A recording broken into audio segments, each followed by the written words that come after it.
এখানে আরেকটা লাউ গাছ আছে, দেখো এটা কত সুন্দরভাবে হচ্ছে। এই যে লতাতে শুরু করেছে, ভাবছি এটাকে এই পাশে উপরে তুলে দেবো। এখানে গাছের গোড়ায় প্রচুর ঘাস হয়েছে, এগুলো একটু তুলতে হবে। দেখো কি পরিমাণে ঘাস হয়েছে, এগুলো আগে তুলে দিই, না হলে গাছটা একদম সর্বনাশ হয়ে যাবে। এই যে গাছটার গোড়া থেকে সব ঘাস পরিষ্কার করা হয়ে গেছে, আর ওই দেখো ওইদিকে লতিয়ে গেছে। এটাকে একটু ব্যবস্থা করে দিই এখন, যাতে এই ওপরে তুলে দিতে পারি।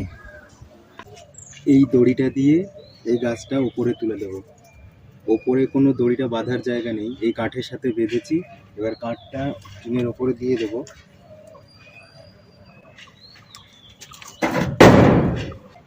বাস।